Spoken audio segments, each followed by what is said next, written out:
Assalamualaikum warahmatullahi wabarakatuh. Om Swastiastu, salam, namo buddhaya, dan salam sejahtera bagi kita semua.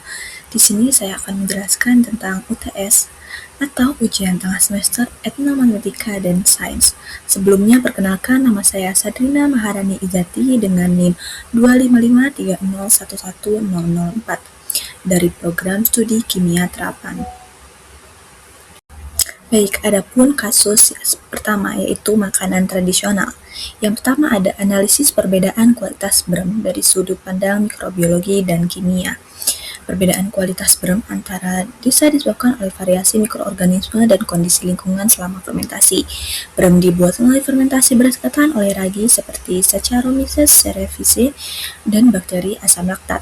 Dalam proses ini, pati diubah menjadi gula sederhana, kemudian difermentasi menjadi etanol dan karbon dioksida melalui reaksi C6H12O6 menjadi 2C2H5OH plus 2CO2. Selain itu, sebagian glukosa diubah menjadi asam laktat.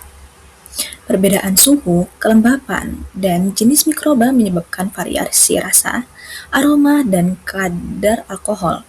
Contohnya, fermentasi pada suhu tinggi mempercepat reaksi, tetapi dapat menghasilkan rasa yang terlalu asam.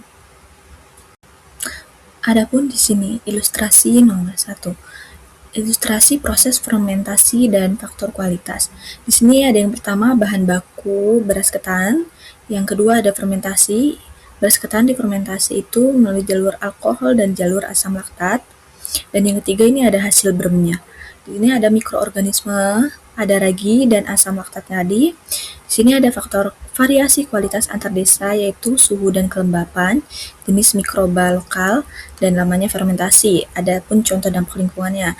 Jika di suatu desa suhunya tinggi, maka reaksinya cepat tetapi terlalu asam. Adapun suhu rendah yaitu reaksinya lambat tetapi rasanya seimbang.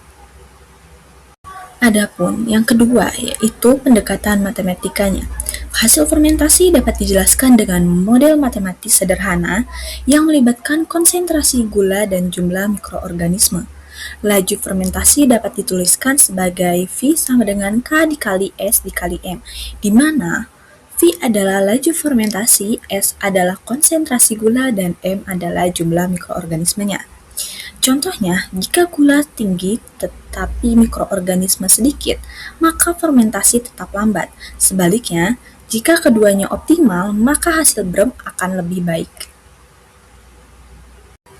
Oke, adapun kasus yang kedua yaitu pengobatan tradisional. Yang ketiga, itu evaluasi metode pengukuran tradisional dari perspektif akurasi ilmiah dan etnomatematika. Di sini ada takaran tradisional seperti sejumput dan segenggam, merupakan bentuk etnomatematika berbasis pengalaman. Namun, metode ini tidak memiliki standar yang tetap sehingga kurang akurat. Sebagai contoh, 1 itu sama dengan sejumput dapat berbeda antara individu, berkisar sekitar 0,5 sampai 2 gram. Untuk meningkatkan akurasi, dapat digunakan konversi kesatuan standar. Misalnya, 1 segenggam sama dengan 50 gram. Dengan demikian, dosis dapat dihitung secara ilmiah menggunakan perbandingan dosis sama dengan massa bahan dibagi volume pelarut. Selanjutnya ada potensi reaksi kimia atau senyawa bioaktif dalam ramuan dan dampaknya bagi kesehatan. Ramuan tradisional mengandung senyawa bioaktif yang bekerja melalui reaksi kimia dalam tubuh.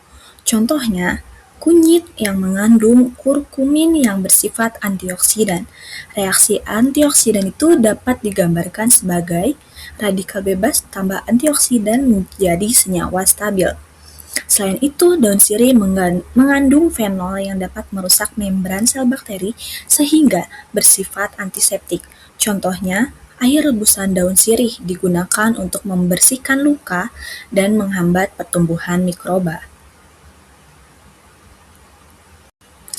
Di sini ada ilustrasinya, yaitu yang pertama ada kunyit sebagai antioksidan dan daun sirih dan fenol di sini. Dampak bagi kesehatannya antiinflamasi, ada mencegah kerusakan jaringan dan mengurangi peradangan. Adapun penggunaan klinis dan dampak, yaitu air rebusan daun sirih menjadi pembersih luka dan menghambat mikroba. Adapun yang kasus ketiga yaitu tradisi ngina, yang dengan pertanyaan analisis interaksi kimia antara kapur, pinang, dan sirih serta dampaknya bagi kesehatan. Tradisi nyirih melibatkan kapur, pinang, dan daun sirih. Kapur mengalami ionisasi sebagai berikut. Ion OH- meningkatkan pH sehingga mempercepat pelepasan alkaloid dari pinang. Alkaloid ini memberikan efek stimulan. Daun sirih mengandung minyak atsiri yang bersifat antibakteri. Namun, kondisi basa yang tinggi dapat menyebabkan iritasi mulut dan meningkatkan resiko kerusakan sel. Contohnya, penggunaan jangka panjang dapat memicu gangguan jaringan mulut.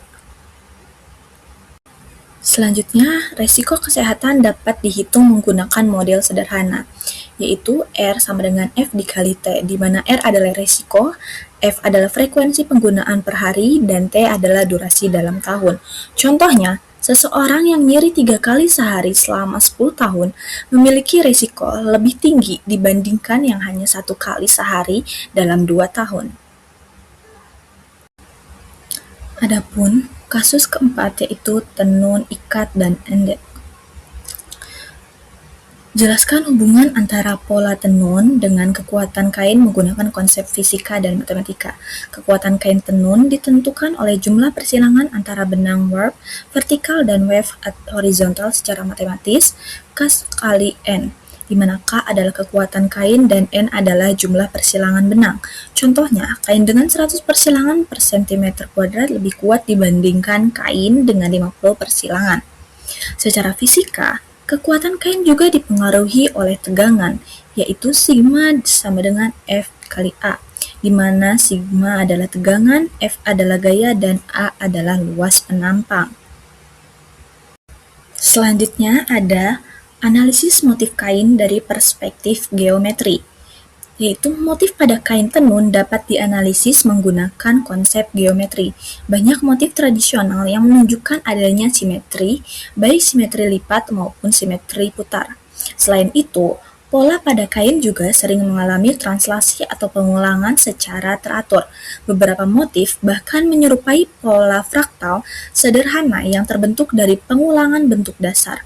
Analisis ini menunjukkan bahwa seni tenun tidak hanya memiliki nilai estetika, tetapi juga mengandung konsep matematika yang kompleks.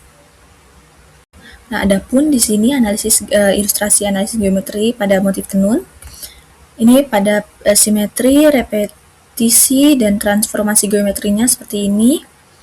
Ada rotasi, ada translasi, ada komposisi. Adapun kasus yang terakhir yaitu songket dan gringsing. Bandingkan kedua kain tersebut dari sudut pandang kompleksitas matematika dan proses ilmiah. Kain songket dan gringsing memiliki perbedaan yang signifikan dalam hal kompleksitas matematis dan proses pembuatannya. Songket dibuat dengan teknik penambahan benang hias pada permukaan kain, sehingga pola yang dihasilkan relatif lebih sederhana dan prosesnya lebih cepat. Sebaliknya, gringsing menggunakan teknik double ikat, yaitu proses pengikatan benang pada bagian warp dan wave sebelum ditenun. Teknik ini membutuhkan perencanaan pola yang sangat teliti karena kesalahan kecil dapat menyebabkan ketidaksesuaian motif. Oleh karena itu, gringsing memiliki tingkat kompleksitas yang lebih tinggi baik dari segi matematika maupun proses produksi. Dan yang terakhir ada rancangan solusi inovatif berbasis sains dan teknologi untuk meningkatkan produksi tanpa menghilangkan nilai budaya.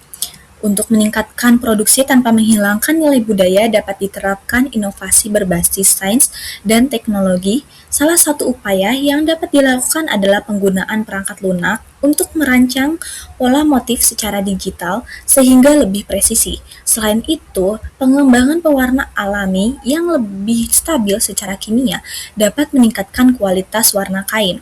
Penggunaan alat tenun seni modern juga dapat membantu meningkatkan efisiensi produksi tanpa mengubah teknik dasar yang digunakan.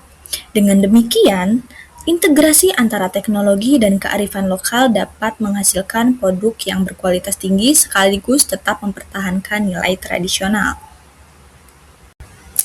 Baik, sekian dari saya. Kurang lebihnya mohon maaf.